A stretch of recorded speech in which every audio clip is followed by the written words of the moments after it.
this page 18 of it. Let's right in the middle of the topic, latent tendencies, anusaya. Latent tendency is one of the very key psychological ideas in Buddhism. It's actually no big deal for the average practitioner. We shouldn't be facing this problem, anusaya, in our daily life, as long as we consciously, deliberately, mindfully keep the precepts. Ideally practice meditation, if not at least some level of mindfulness. Mindfulness means awareness of what's going on right now. It's just like driving, you're aware of what's going on, and then you move, you press a brake, right? For example, if you know there's something negative that's affecting you, you put the brakes, slow down. Right? And if you find something, that things are okay, you move faster a bit. And sometimes you come to an area which is dark, ignorance, you turn on the lights, you turn on your lights, and so on. So, keeping the precepts, living your daily life very much like driving a car safely. So you have your precepts which restrain your body and your speech, and then you have your meditation and mindfulness to restrain your mind. Restraint here means to keep it within safe limits, basically. Sometimes the Buddha uses the idea of a field. Okay? These cows, they get up in the morning, they always go the same way, walk along the way, they go to this very safe pasture, and they come back in the evening, they follow sunrise, sunset. And these cows, they know the time, it's very interesting. But that's about all they know anyway. So they go eat the grass and come back. So as long as they do that, they're safe. So the Buddha also says, keep to your pasture, monks. Keep to your pasture to be safe. So that's the Eightfold Path, if you like. There, have your meal, come back. And of course, there is also the imagery of road, path, magga. As long as you keep the path, you're safe. It's like the highway. If you go off track, it might be a bit dangerous because we don't know what kind of people living there, or maybe there are no human beings there that are around, just animals maybe. So we keep to the track, to the highway. Or maybe you're in the jungle and you've got to keep to the beaten track. If you don't have the track, then you must have a good sense of direction. One of my students, interestingly, has a very good sense of direction. Tells me that if those NS people get lost in Brunei or what, they will call him. They will summon him, just land him there, and he has this fantastic sense of direction. He knows which direction to go. I mean, it's a wonderful quality to have. So when we have this moral precepts and mindfulness, you have that direction sensing device, where to go. Okay, like a GPS, like that. So this mental training is that. So in our daily life, as in fact most of us here would say, that latent tendency should not trouble us very much. Latency only troubles us when we are not mindful in very challenging situations. Of course, when sometimes we're not mindful, some things, technology and other things can sometimes pull us down. That's because those things are always there. And, but then again, as long as you keep to your precepts, to your mindfulness, you're safe. Right? You go down, you know how to hold your breath, you get pulled out, you know how to swim. So we are safe in that sense. Mara cannot clutch us, Mara cannot hold us very long for that matter. In fact, he said if your mind is focused, especially when you are at peace with yourself, you're joyful, Mara cannot see you, especially if you're in jhana. Mara cannot see you because you're at peace with yourself. Mara is like a salesman, right? He's a salesman of the five senses. So he keeps on pumping you about this, buy that, this is good, sensual pleasures, things like that. So until you don't know where to stop. Right? Mara can be very powerful. So powerful that you don't know what's right and what's wrong.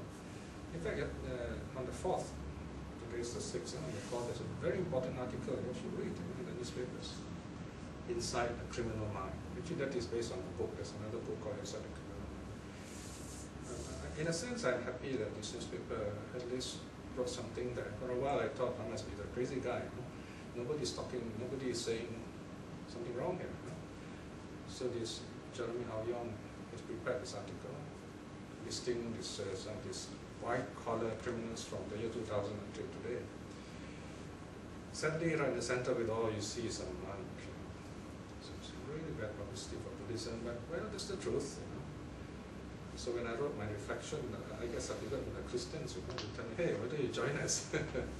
I said, that's not what I'm talking about. So there may be problems out there. I'm expressing my feeling, but inside I'm not troubled. Don't tell me your religion has no problems too. So this is where it's just like parents. You got to, you know what's going on with your kids. You try to help them, and you can only help them when you are not troubled inside. I mean, I can pack up and go somewhere nice if I want to. That's running away with the problem. Anyway, the point is this writer, he says that this white-collar criminals, he was interviewing a lot of psychologists. If you read the article, I really suggest you should.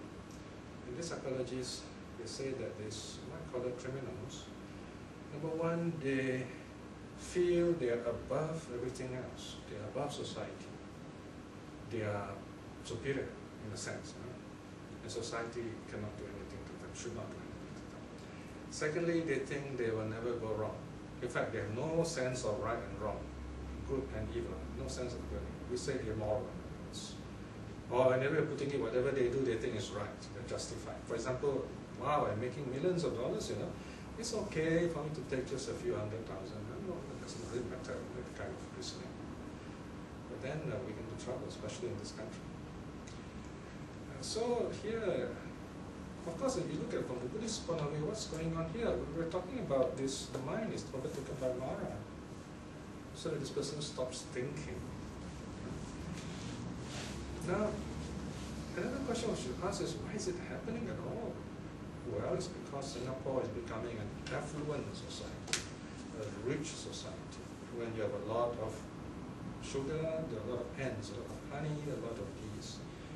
Now, bees are good. I should say a lot of honey, a lot of flies. So, it's not just a Singapore problem. You see this in every place where there's a big crowd of people and where there's a lot of wealth. This problem is very common. From the ancient religions in Israel, China, here you find there are always people speaking up. Watch out, there's this danger. Don't get carried away by all this pleasure, by this wealth. Wealth is meant to be used, not to be accumulated senselessly. So they're called prophets, these people in different countries. They go around making a mess of themselves, troubling other people. But without them, of course, society is going to get really messed up. People just do what they like, and one day we see our children behaving strangely, and it gets worse each time. And this is predicted in the suttas. You have at least 2 suttas, 3 suttas talking about this. People start breaking all the precepts. They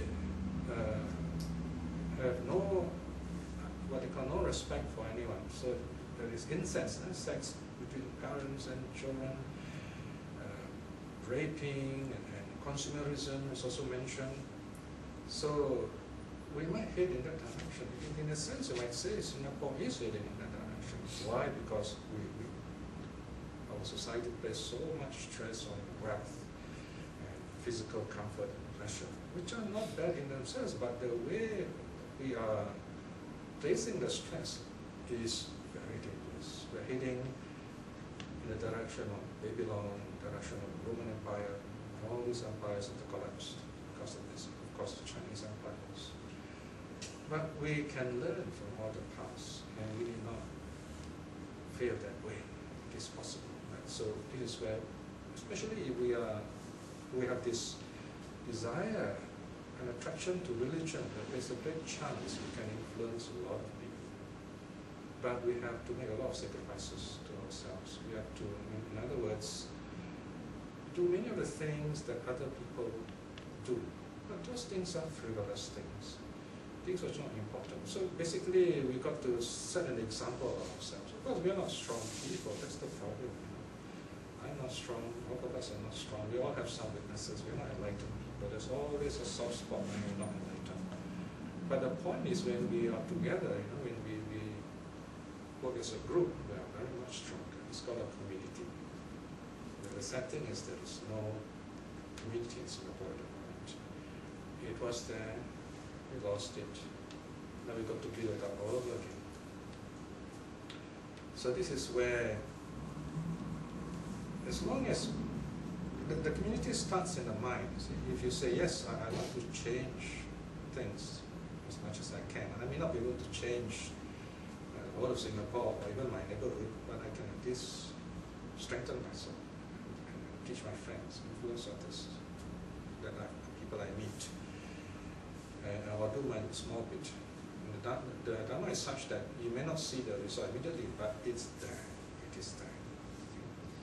For example, 30, 40 years ago, I started this group of young people, full-timers. I'm talking about 30 years ago. So those people are about average age 20 to, so say, 20, early 20s. So now they are in their 40s, 50s. I was surprised to know actually they're still there in Malaysia. They're still doing Buddhist work among themselves. They are working people and they're still, one is a president here, another secretary there, another one is started his own, what do you call it, TV channel, Buddhist TV or something like that, his website. So they're doing all on your own, without a leader. Because I'm here, but I told them, look, you got to go on your own. But what I've done is I've appointed one of them as a leader, and I all the while those days, 30 years ago, when I was a monk, telling, I said, you will take over this group one day, so you better be ready. There was a big gap, about 10, 20 years, but now I'm told that they're getting back active again. So this is good, all on their own. Okay?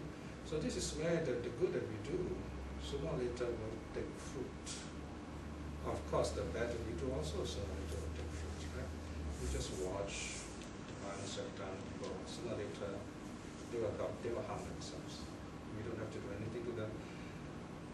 I don't have hatred towards these people. I have deep concern because they themselves will suffer, they're also making others suffer. So we've got to send a lot of this loving kindness to these people, to soften their hearts, to make them feel more deeply, to get them out of their fixed ideas about success, so that they learn to understand they have true happiness inside them. They don't have to go out there accumulating things. But one day they can do this. The sad thing usually this happens at their deathbed. Say something, I was wrong. Then again, maybe not.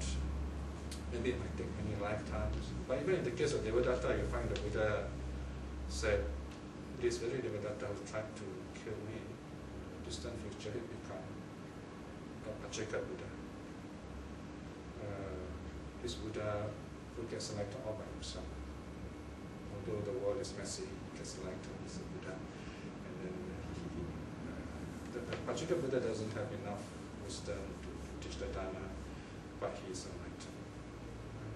So this is where when we value the community, we value the teaching, then we have a chance to meet the Buddha, there are other fellow Buddhists around. It's a very fun way of learning Buddhism, basically. So we come to the tendency of lust.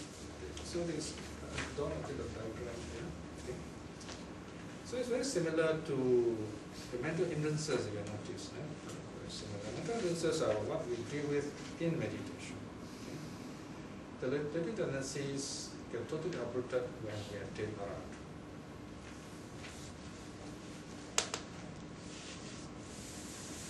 If you like, you can say it's like these latent tendencies are like roads around us. Cars, traffic, they are there. But as long as you don't play near the road or simply walk across without looking, you are safe.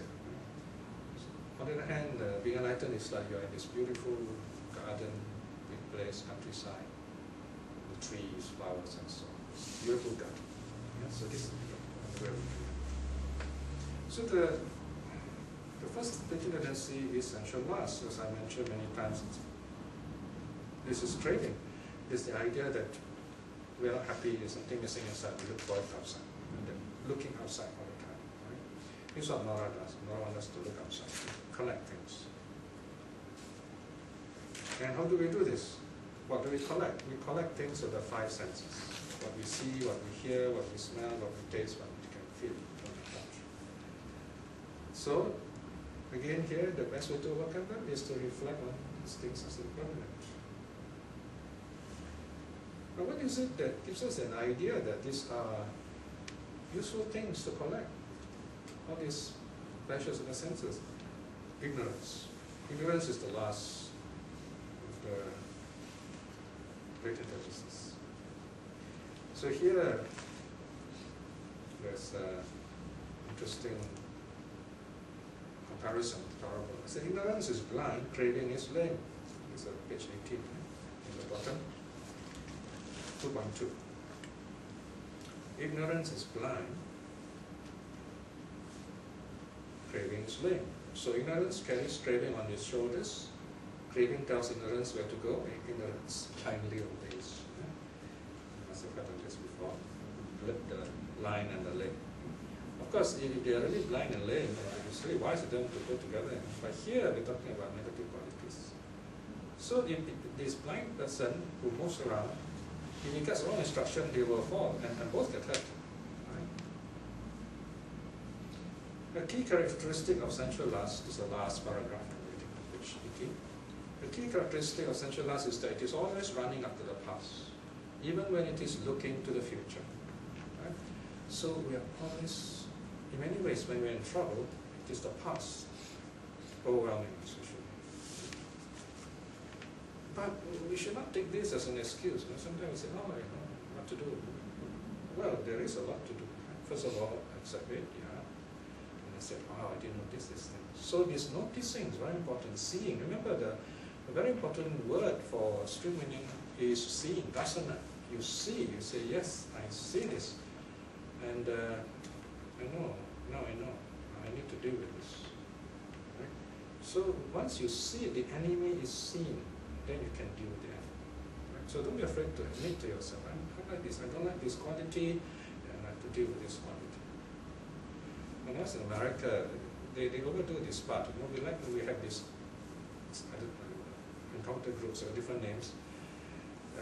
We get together, we like to just say what we feel bad about ourselves. So my landlady, the late landlady, she said, there was one occasion I felt so terrible. I saw this beautiful hat. Someone left it behind, and I thought it was really nice. So I thought of taking it. In fact, I actually took it. So I felt very bad about it. So they like to confess all this. They don't give the matter. I said, I got nothing to confess. Because as Chinese and Asian, we normally don't like to tell people all the bad habits we have. They have this idea that if you tell all these things out, nobody can sabotage it. Nobody can, what's the word we say? Sometimes blackmail him, things like that. So that is a very interesting way of being open. So what they're trying to do is, if you are willing to say nasty things about yourself that I can trust, of course you don't have to go that far. Of course there are occasions when this can be helpful. For example, you have a teacher you trust very much, someone you're close with. This person must be a mature, spiritually mature person. You can go up to this person and say, I have this problem, like this and like that. I want to change this. So I hope I can. Or you can even say, I'm sorry about these things. So it's not an apology. Of course, we have this concept of forgiveness, asking forgiveness in Buddhism. To ask for forgiveness is, you're telling the teacher, look, I've gone off the path and I know it's wrong, but I hope you still continue teaching, basically. So it's not a kind of wrong against anyone. It's more like going off the track. If you go off the track, then you say, oops, you want to come back to the track. So it's just a matter of keeping on course, right? So we don't have this idea of sin and all this thing. Just say keep on course. It's a training course. And another thing is, just now we're talking about running after the parts. Another thing is we keep repeating ourselves.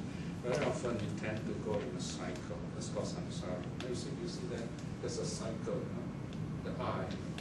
So in fact, the I, idea of self, is causing all this problem. We'll talk a bit about this later. So it goes round in a circle, right? And we keep basically looking for the same thing. And it gets worse if it is negative. So these people, when they're in school, they say, oh yes, I want to be rich. Then they become professionals. I am rich, I want to be richer. And then they're richer, they want to be richer still. And the report says many of these white-collar criminals, they're very rich. They have more money than any of us, or all of us, all money put together. And yet they still want to steal those millions from the government, from companies, They just don't know why. Well, the Buddha can tell them why. They're caught up with this latent tendency, which drags them, and they're doing for the fun of it. So, because they're not happy, then they get into trouble. But then it's too late. Even when they get into trouble, they don't think they're wrong. This is another interesting thing. So they keep going in circles. So we can call this existential narcissism. It's a big word here. Existential means to do with life.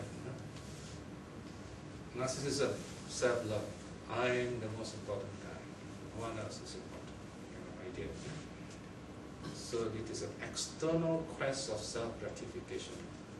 All the time looking for something outside to satisfy himself. Why? Because inwardly is not happy, not satisfied. So this is something a bit tricky. This is why Buddhism sometimes a bit, people say difficult to practice. Because they're all the time looking for things outside until it's too late. So here, Buddhists generally are happy because they know they meditate, they feel happy. So whatever joy they experience out there, they are really happy. Buddhists are easily happy people. It's really wonderful. They're easily satisfied people. They're very bad critics, but they're very happy people, basically. By the way, they're so critical, it's got a good sense. Critical also means analytical. You can see the analysis, you can compare things in a good way. So there's a good aspect of it. For example, you study suttas, the critical analysis means you're able to talk different aspects of it, compare and so on.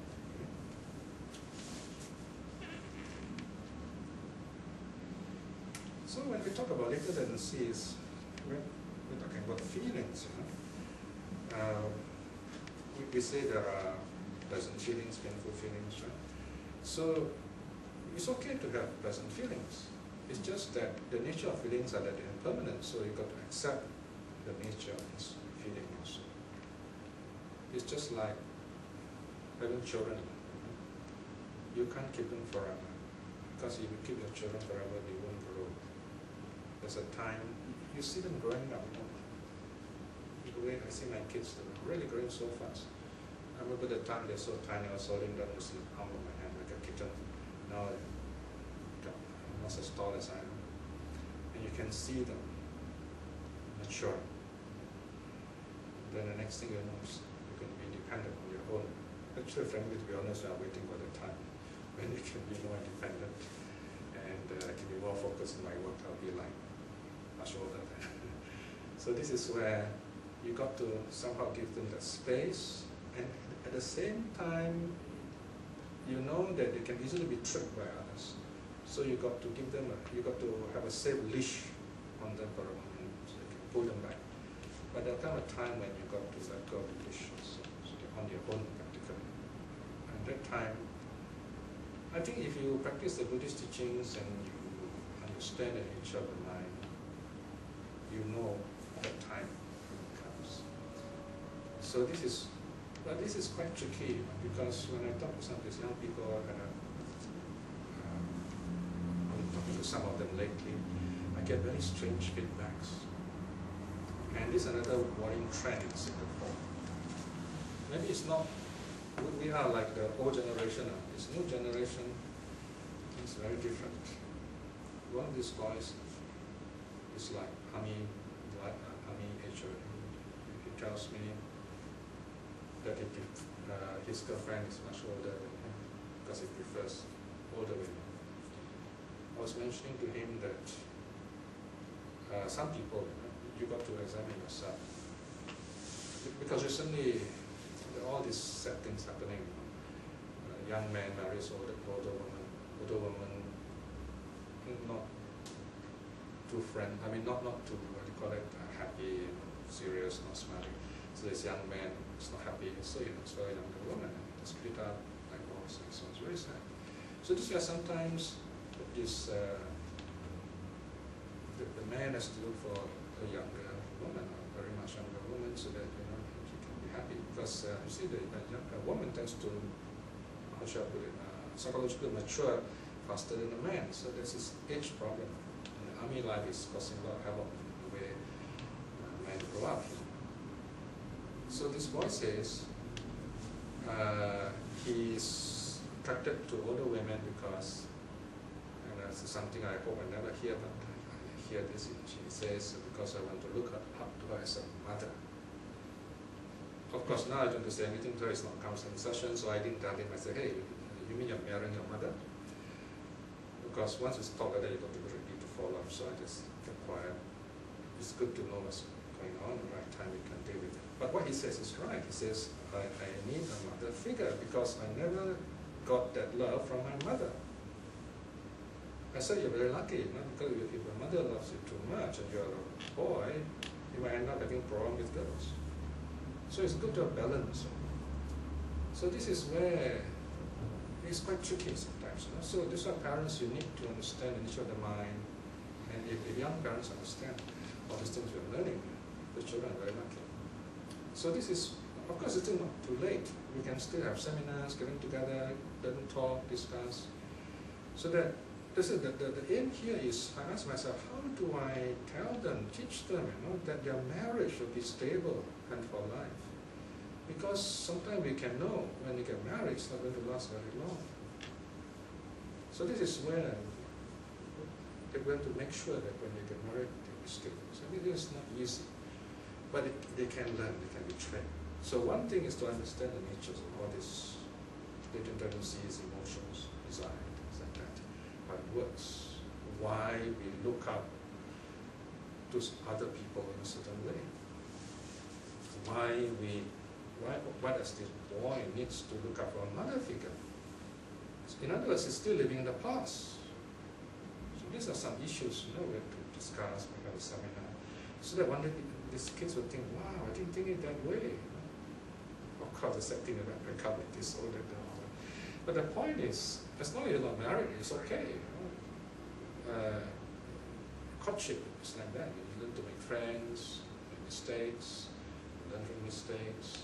And it's a very important part of our human maturation.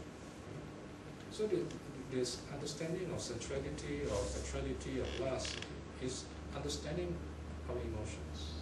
It's not just sex is evil, it's not like this. It's a very complicated issue. So this is where the psychology of latent tendencies is useful, very important. Alright, so that is the first one. Any question on this first latent tendency?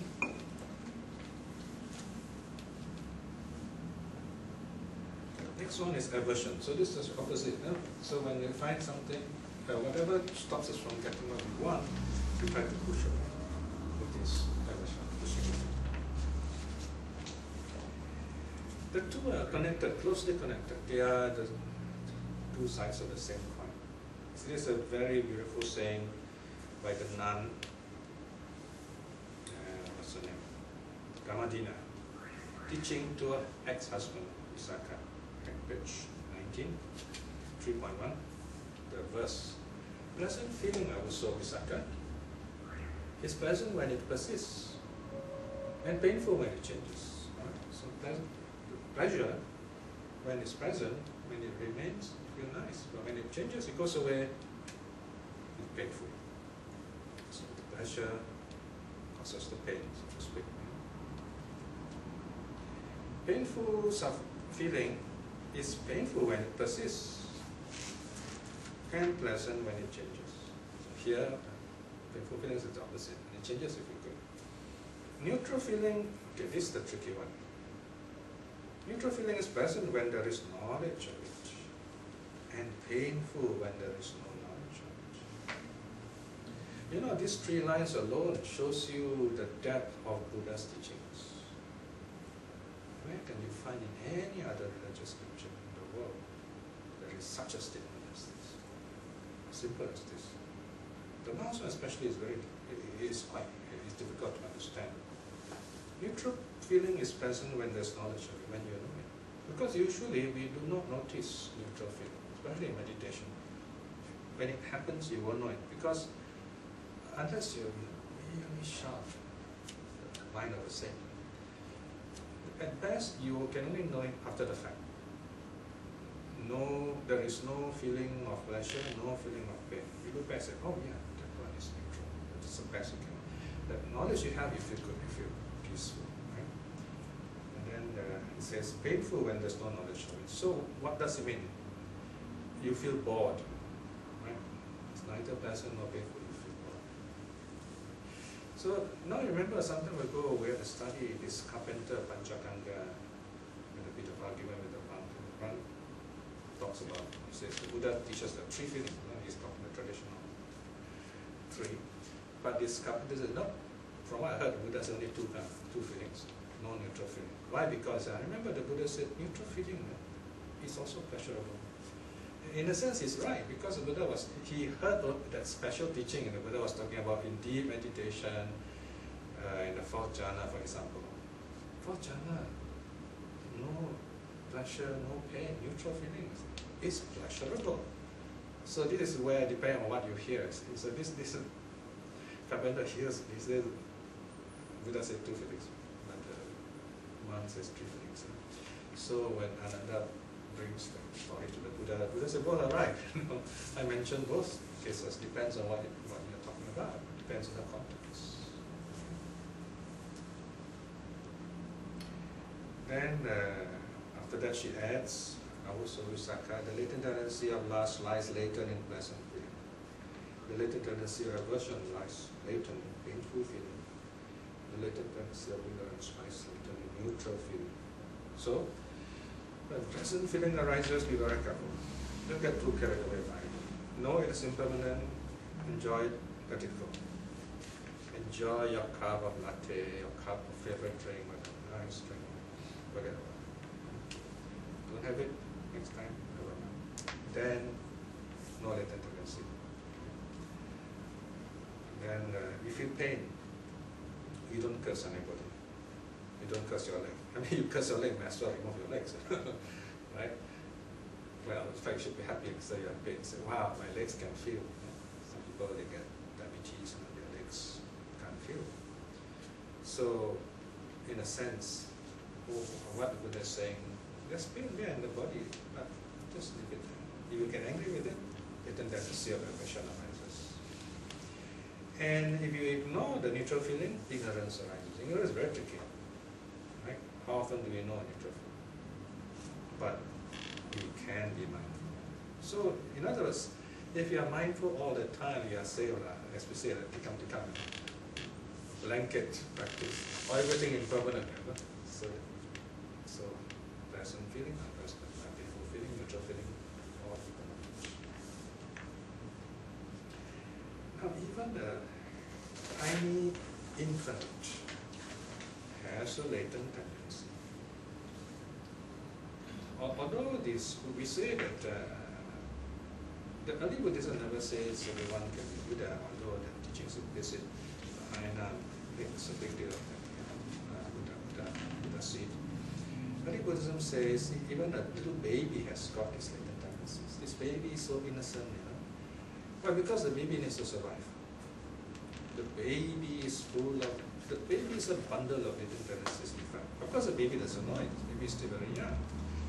why is that so? For example, the baby is hungry, he will yell, scream at the top of his voice at 2 a.m. for any time. If the baby is abandoned somewhere, he will cry. And this noise is very important, it's survival, you know. Then it's an alarm, so you know, oh, baby is hungry, or baby is lost. But then as we grow older, we need to outgrow this sort of, how should I say, this reactive kind of tendency. So we become more mature, psychologically, emotionally mature. So we no more depend on the latent tendency, so to speak. We kind of like outgrow it. It's there, but we kind of rise above it, so to speak. Okay? Otherwise, we live a life of what's called emotional reactivity. Right? So this patigha aversion, is one way of looking at it is emotional reactivity. Someone acts, you react. You know? Give and take. You know? Give and take actually is a good expression. Here is you hit back. You know, when somebody say one thing, you say two, back and forth, like children fighting. So this is where sometimes you say something, you immediately get angry. So you have to be very careful. So that's called emotional reactivity. Or people shut down, they don't talk. And you find very often in family situation, spouses, so on, or in the workplace. So this emotional reactivity has to do with, of course, defense mechanism. There are some other underlying problems. So here is, for us, we got to notice all these things. Am I living a reactive life? If I am, why? And if you can ask why, and you can see the sequence of causes and effects, then you can give it.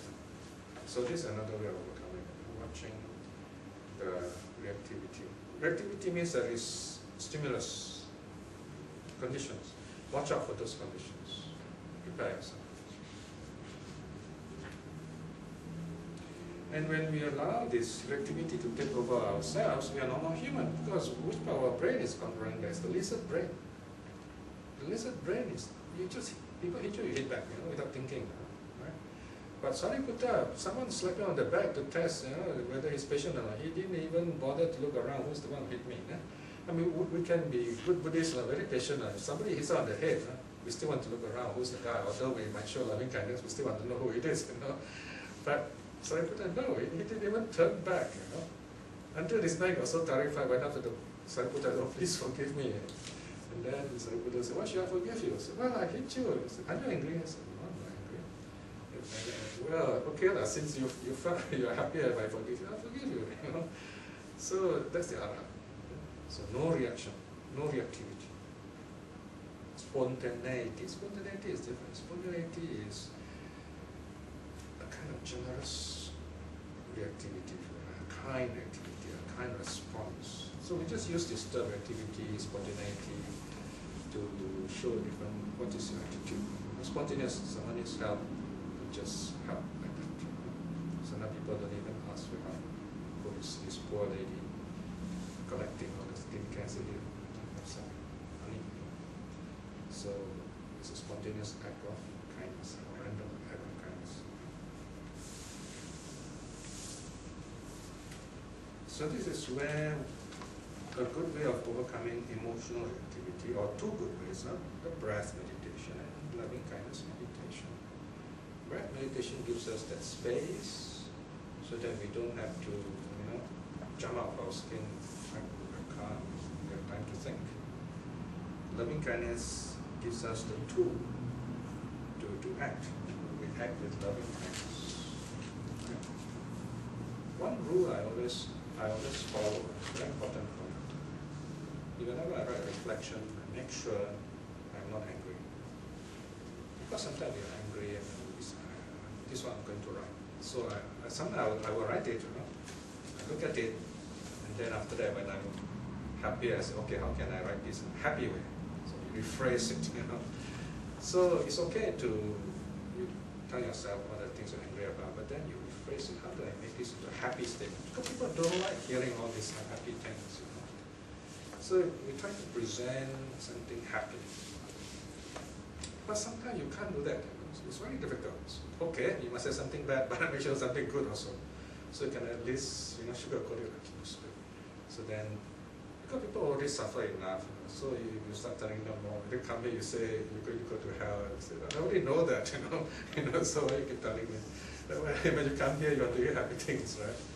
So that's a very important aspect. Because people come to you, try your best to show them that loving kindness. Sometimes you may not say a thing, but your inside you have that loving kindness. You can sense it when they come near you.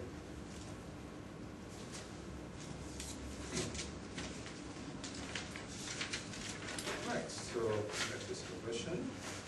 Questions? Yeah. How about when you're facing a dangerous situation, you need to react? I mean, you will react in... Okay. We're talking here, of course, we're talking about daily life.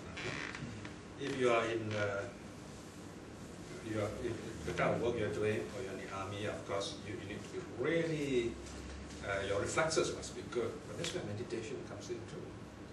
You see all those samurais, the meditators, you see those, I used to when I was a kid, all those Xiao Bai Long and so on, this little white dragon, these ninjas who love to watch them.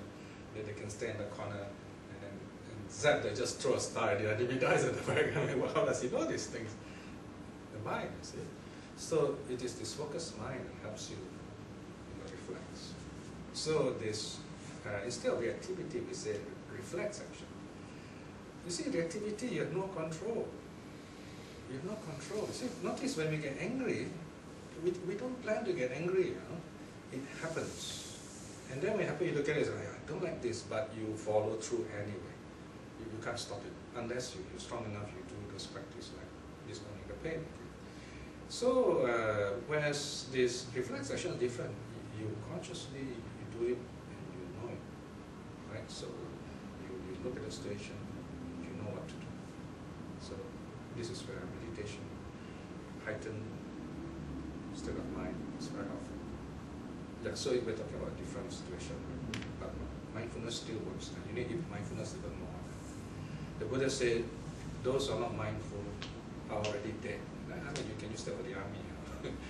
One day, this Buddhist children might say, if you're not mindful, you are dead. So it applies both to us and also to the soldier. So mindfulness, very important.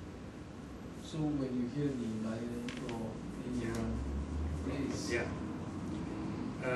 again, depends. You run havoc or you run mindfully, you see. So the guy who's clever, he knows what to do. Maybe he's so clever, he knows, I know a safe place, rather than running all over the place. So this lion can be very fast, So this is, or there are tricks we can play to chase away the lion. Like some of those buffaloes, you see, they were very clever. They stand in a circle, with their horns outside. So the lion does not have to attack. So there are different ways of responding.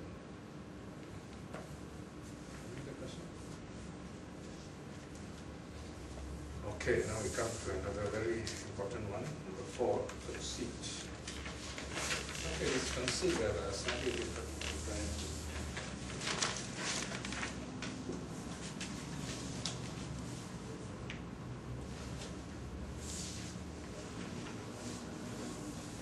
So we need to adjust that.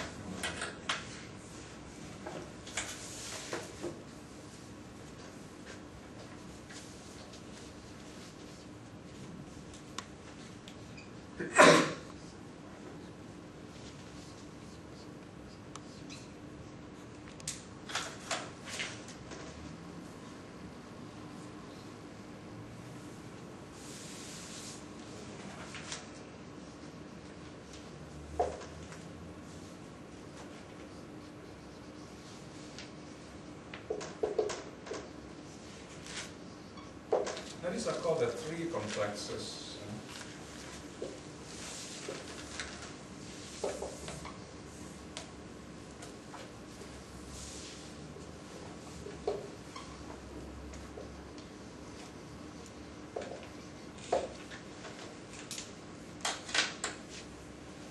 Modern psychology is talks about what it's called inferiority complex.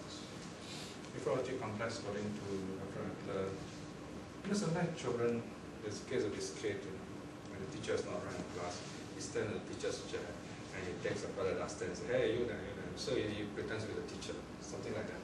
So in other words, because when the teacher is not around, when the teacher is around, he gets into trouble, so he feels inferior. So when the teacher is not around, he pretends to be the teacher. So it's significant that he stands on the teacher's chair also. So we call that an example of inferiority complex. So here, of course, that's part of it. But actually, in this example which Adler gave, there are two aspects. You have inferiority complex and superiority complex. Okay, so you combine the two. Whereas the Buddha keeps them separate. Inferiority complex simply means you feel low. Okay? Superiority complex, you feel you're above this guy. Or equality, you think you're as good as this person. So we call it conceit, right? Conceit, which is a very important idea in Buddhism. And here it's called complex. It's a modern idea. You can use the word complex if you like, but you must say it's a Buddhist definition. So how useful is this idea? This idea is important to us because this conceit is going on all the time. It's not exactly harmful, but it can be embarrassing, it can be a hindrance to us. That's why it's good to know that it is there. Okay? For example, I'm sure all of you here, you have this notion, I know more than you. So, oh yeah, he knows a lot, I don't know much. Right? So it can be helped, because you're not enlightened, so you think like that, you see. Or I may sometimes feel, oh, these people don't know as much as I know, right? So it is from my side, superiority complex, from your side, inferiority complex, or conceit, if you like. But our heart doesn't think like that. It doesn't, those thoughts don't cross its mind. Okay?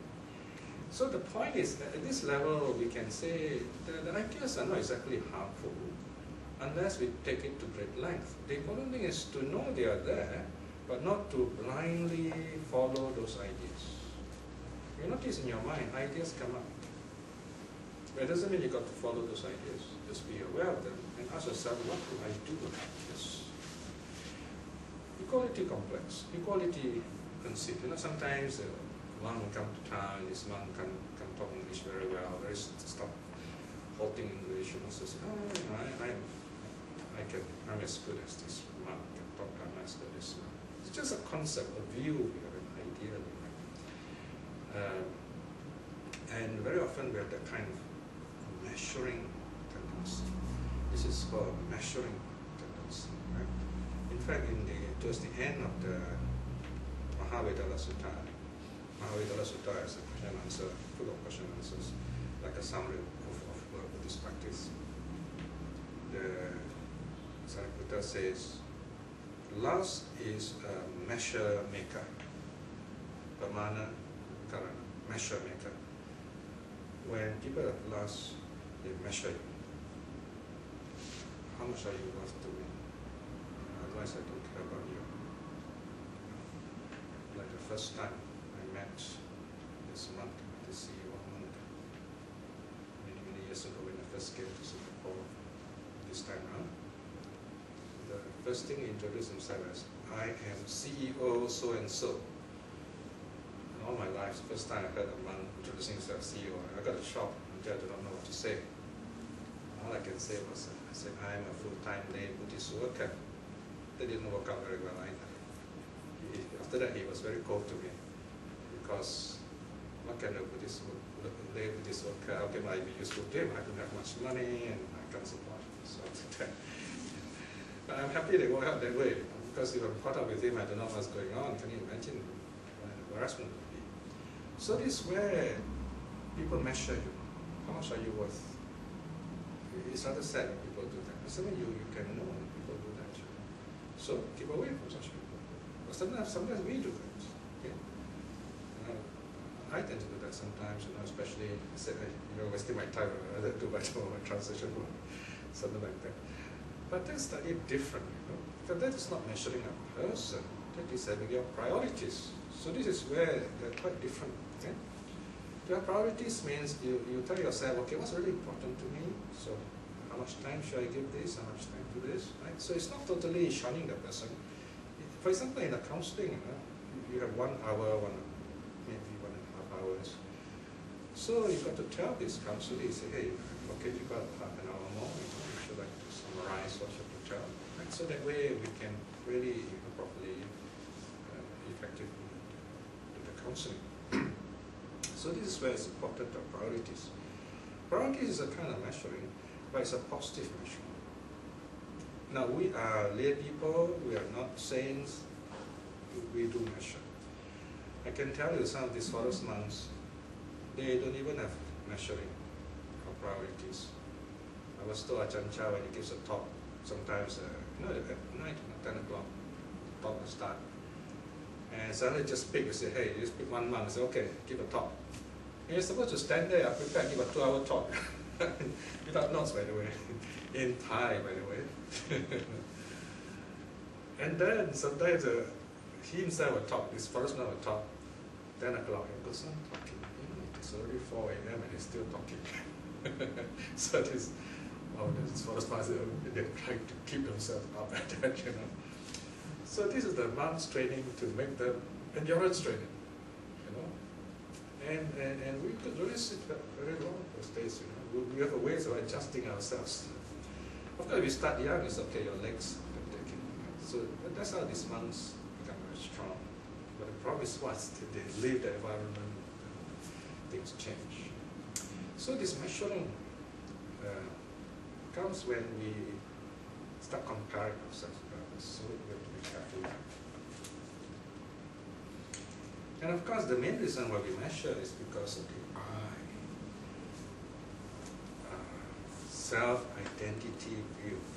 Okay, this is one of the main ideas we have to deal with as lay people. Examine, do we have this self-identity view? I would say it's not that difficult to get it, because self-identity view is the notion that my body or my mind is something permanent. And I can exist forever, something like that. So you got to let go of that view. It's not no self, because no self is very difficult to really understand. Only the Arahant has totally understood that. So for lay people, for becoming stream winning, you got to let go of this view of self-identity. I am this, I am that. In fact, it's defined here on page 20. The threefold grasping. This is mine. The idea this is mine comes from training, grasping, training, mind-making. The second idea that supports self-identity, this I am this. I'm the son of rich man, and so on. And this is to conceit, right? Talking about this, I remember this interesting case. Refinement is very important. One of the things, you see, I'm not just educated in Buddhist sutras and things. Although I don't have any university degree, I've gone through those experiences those students go through, and I do this many times. In fact, I'm still doing now. Tomorrow I have a class in NUS. So you can imagine, I'm regularly in contact with these professors. Some of them are world-class names you see on the textbook. Some are Nobel Prize winners. And when they give talks, there is this very serious and very excited desire to learn. I think the best you can get is like in China. You have Confucius with his students, his great teacher with his pupils. There's this great respect for this lecturer.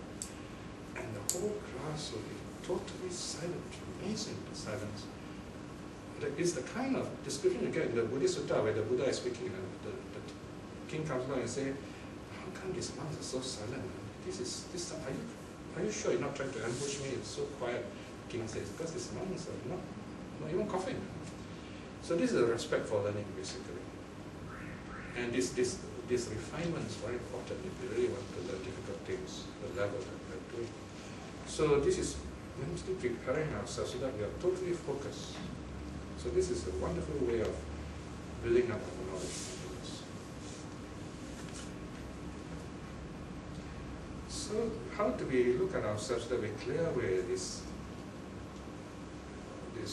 omana, which is inferiority complex, mana, it is what's called conceit, and ati minus purity conceit.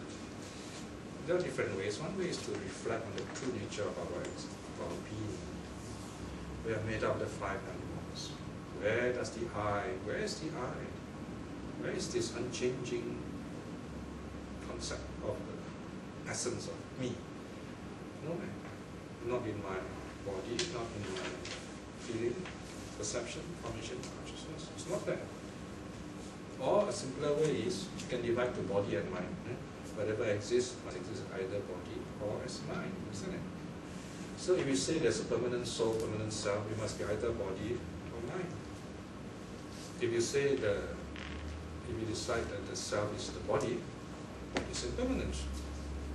If you think that self is the mind, it's also impermanent. So it's changing all the time. So you may think you're superior now, but then there are others who are better than you. If you think you're better, others are worse than you. So we all are relative to each other, like a network. So that's what we should be aware of.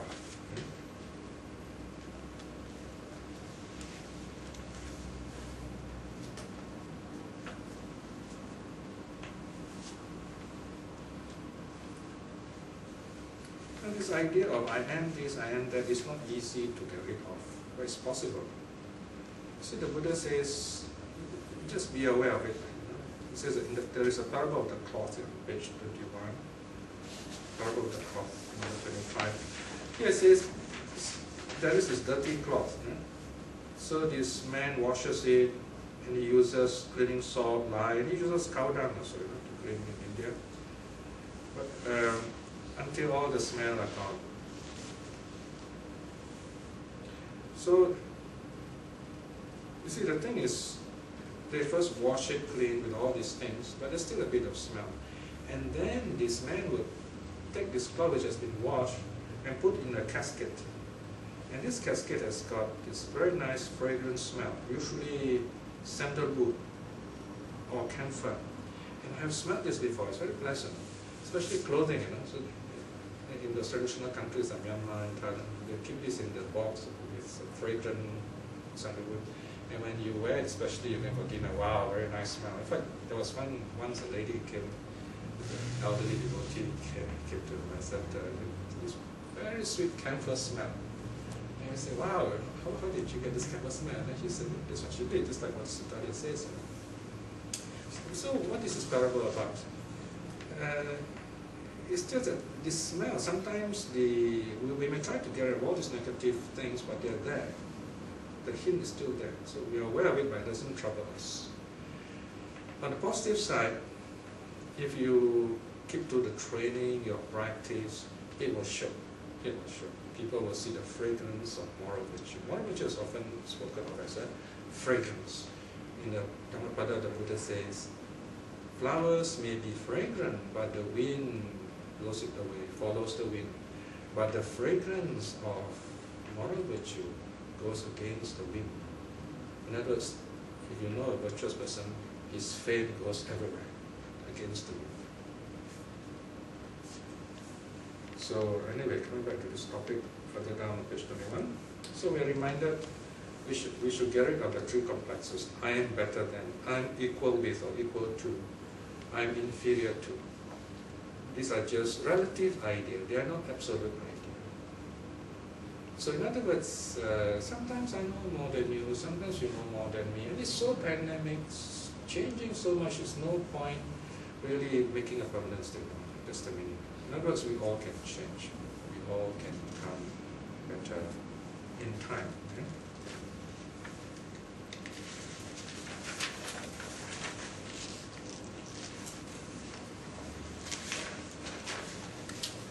Now number 5, okay, latent tendency of view. This one is quite tricky. View means a way of looking at something. That means all views are wrong. All views are right. No point for all views. This is why Buddhism is tolerant. There is no one way of looking at something. Right? I can't imagine why religions like to say only one way of looking at something. It's like this beautiful big mountain. It depends on which direction you're looking from. Yeah? It's the same mountain, but look from different directions. The important thing is we keep on moving. And then you're on the top of the mountain. No more views. We're on the mountain. Right? So right view means no view. But right view has a deeper meaning. Right? For example, sometimes we study all these uttaras, and then someone will say, no, my interpretation is better than your interpretation. Last week, there was this Malaysian monk who posted an email online. I've learned the hard way, but be very careful what you say online. Even the nicest statement can get into trouble, especially very nice statements. Because people get jealous. After you made a bad statement, they say you're stupid. So there's always these people, because we are anonymous online, and even the kid can have courage to say anything to doesn't know you. So this monk says, oh, a young monk in Malaysia, he says, I've been meditating for the last so many years, and I think we should not translate samadhi as concentration. We should translate it as composure, and a few other words. It's kind of like giving a pronouncement. Of course, he's also careful to say, of course you can choose whatever translation you like. When I look at the way he wrote it, I said, oh, he doesn't know what trouble is to get himself into. True enough, the very next day, there is this guy who's very critical, wrote a long full-page rebuttal, knocking him down and saying, well, why do you say this, and so on and so forth. Are you sure you meditated right, and this and that. So this is where sometimes, you see, this is why when the Buddha always says when you teach a Dharma, you got to make sure that the situation is a proper situation. There must be respect for the Dharma. Respect for the Dharma. Why? Because we want the Dharma to go across clearly. Because you are going to, after this, you are the ones going to go out there and talk about it. So you got to make sure that you get it right. And the Dharma is not just words, The Dharma is also a feeling that goes with it, the sense of calmness, stillness, and it must change you in some way. You may know the word of the teaching from the teacher, but you do not yet have the depth of the teacher yet. So you got to go on taking it, sometimes the same Dharma, until one day you say, yeah, okay, I can understand what he's trying to say, I can feel it. I'm more calm, I'm more control. That's the goal. That's called right view. So right view is not a view. It is your life changing. You may not know the exact words, but there is this sense of joy and peace in you. And when people look at you, then you are a teacher in your own way. I'm not saying you should be a replica of me, but you're a teacher in your own right. You may be good in other things. So when people look at you, their lives also change. That's the idea. That's right view. Right view means your life is changed in a positive way.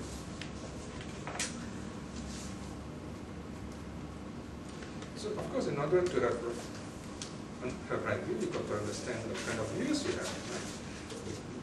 Right? And the first view, Gottigari always mentioned earlier, is self-identity view. Page 23, 5.2. This is the worst of views. No? In fact, all views are false views. In a sense. Okay, 5.2. The most insidious means harmful, of views is self-view, or more exactly, self-identity view, Sakaya Ditti.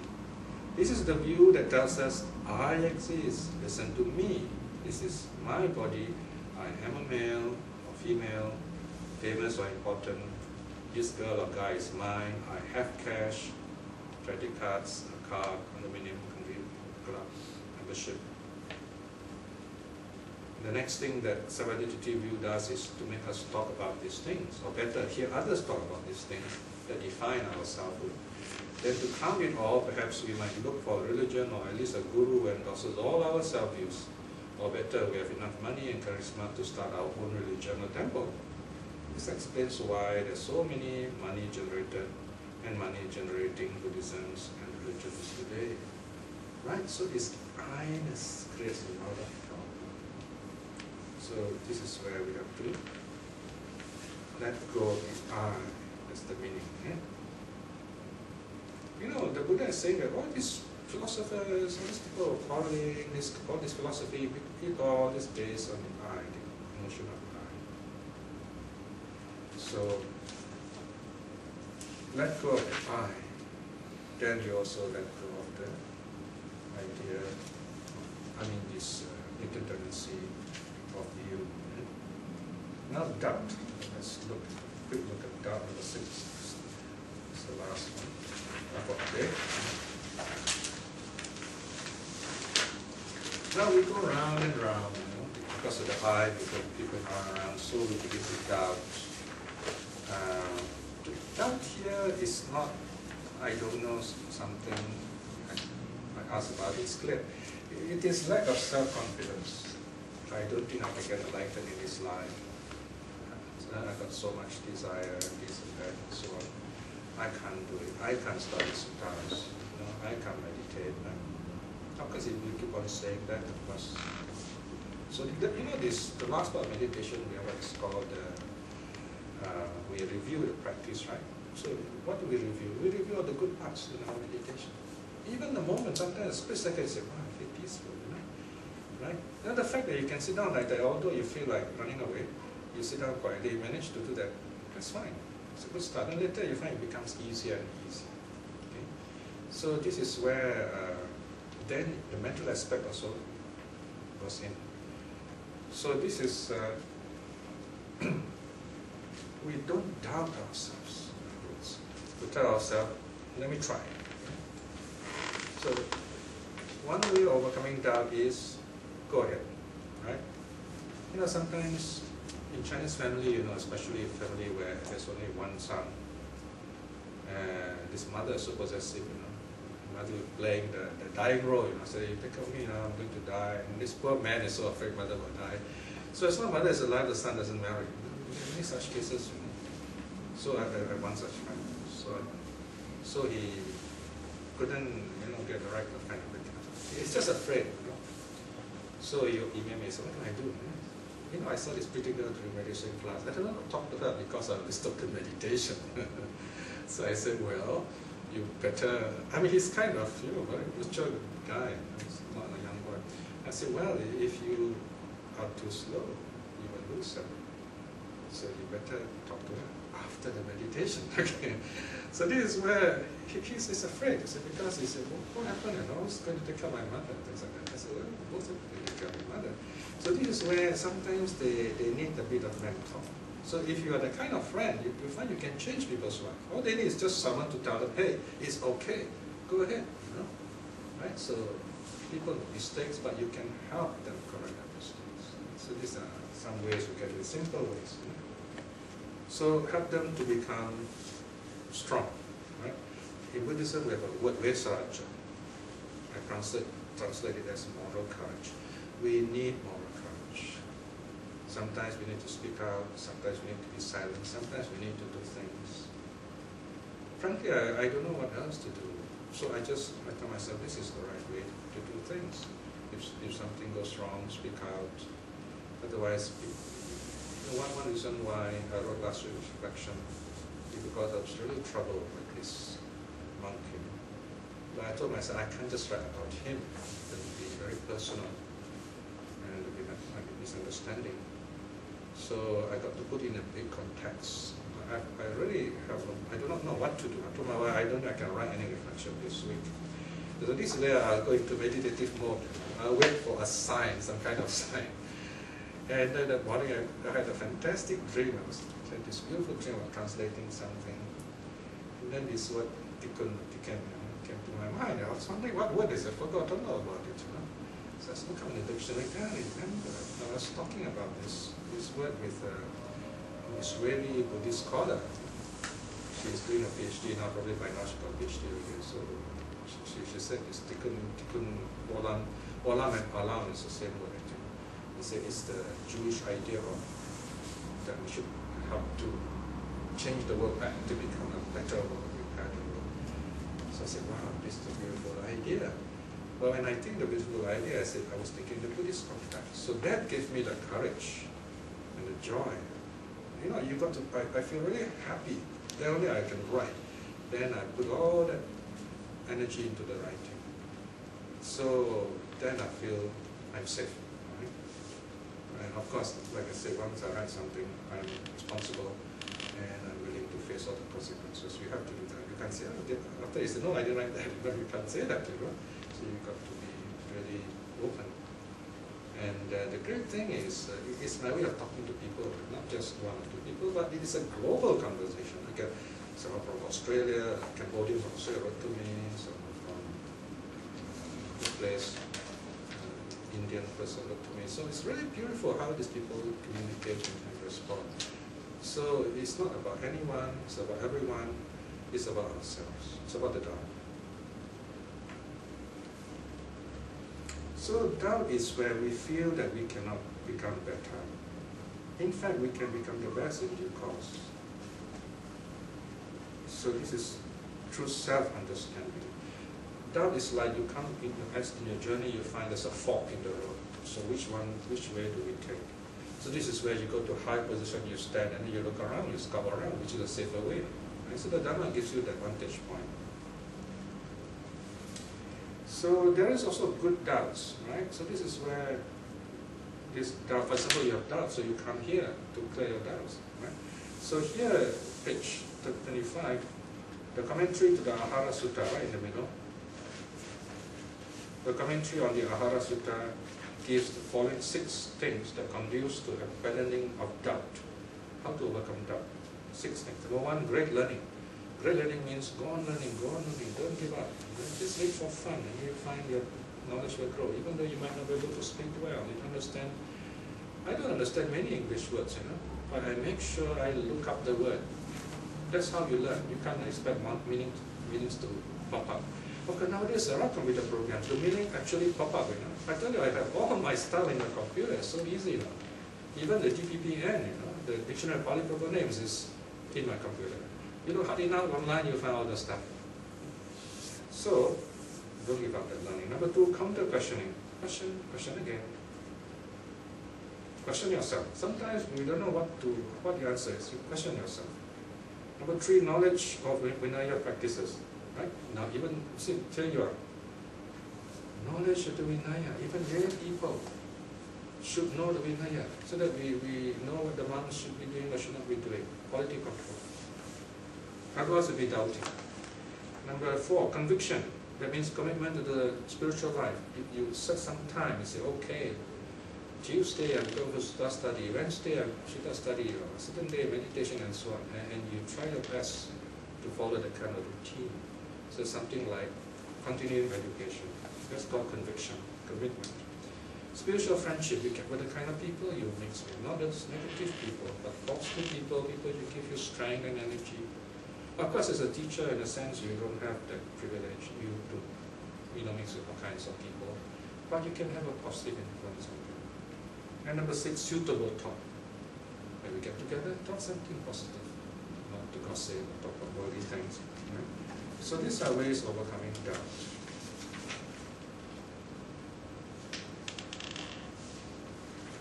So, in conclusion, all these latent tendencies are deep inside us. We can overcome them through mindfulness.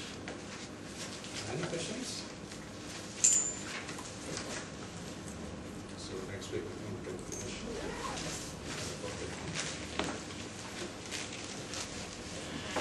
Okay, let us do a short reflection. We are now towards the closing part of our study on latent tendencies. This teaching by the Buddha reminds us that our mind is very complex, many levels, many layers.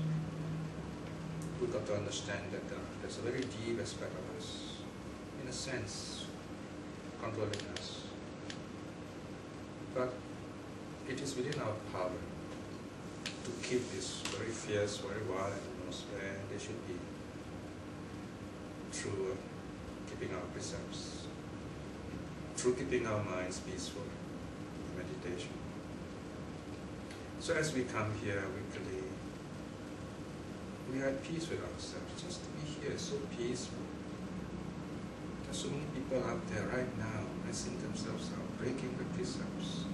But here you are, here we are. sitting at peace with ourselves, trying to cultivate some wisdom, some peace.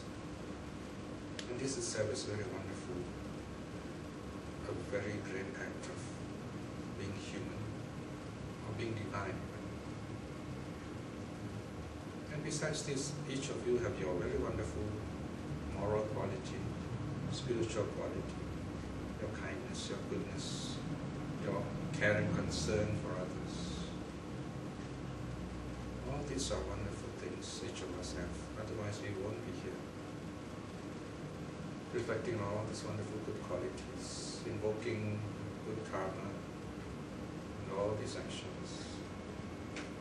May our minds locally focus in our meditations. May we be at peace.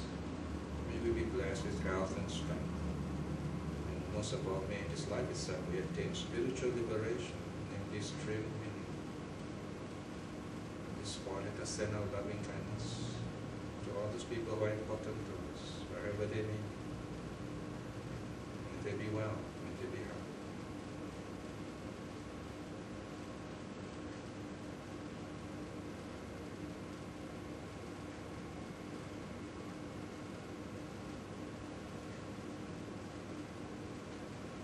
May all be